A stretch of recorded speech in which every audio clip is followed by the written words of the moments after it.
ये कहानी एक गांव की है जहां लोग हर साल 15 अगस्त को धूमधाम से स्वतंत्रता दिवस मनाते थे।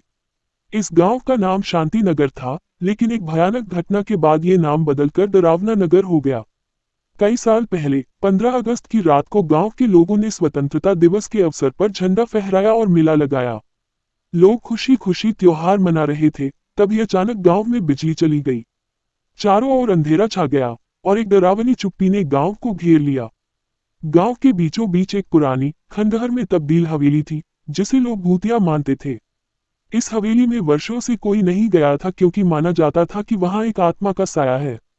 लेकिन उस रात लोगों ने हवेली की खिड़कियों में कुछ अजीब हरकत देखी।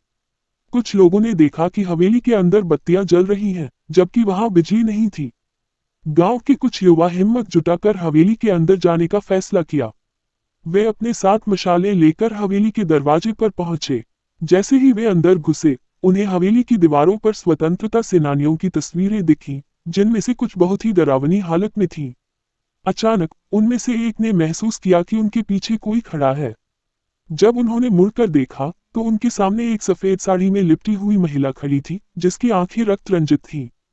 वह महिला धीरे धीरे उनके करीब आने लगी। युवाओं ने डर के मारे भागना शुरू किया, लेकिन जैसे ही वे दरवाजे की ओर भागे, दरवाजा अपने आप बंद हो गया।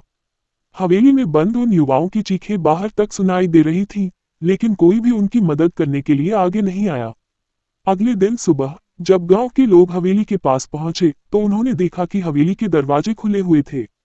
अंदर जाकर देखा तो सारे युवा बेहोश पड़े थे और उनकी हालत बहुत खराब थी। कुछ ही घंटों में उनकी मौत हो गई। इस घटना के बाद गांव के लोग उस हवेली से दूर रहने लगे और हर साल 15 अगस्त की रात को गांव पूरी तरह खाली हो जाता है।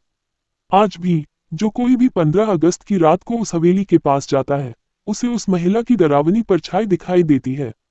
कहते हैं वह आत्मा उन स्वतंत्रता सेनानियों की है जिनकी तस्वीरें हवेली में थीं। लोग मानते हैं कि उनकी आत्माएं अब भी न्याय की मांग कर रही है और हर 15 अगस्त की रात को लौटती है, ताकि उनकी कहानी सुनी जा सके।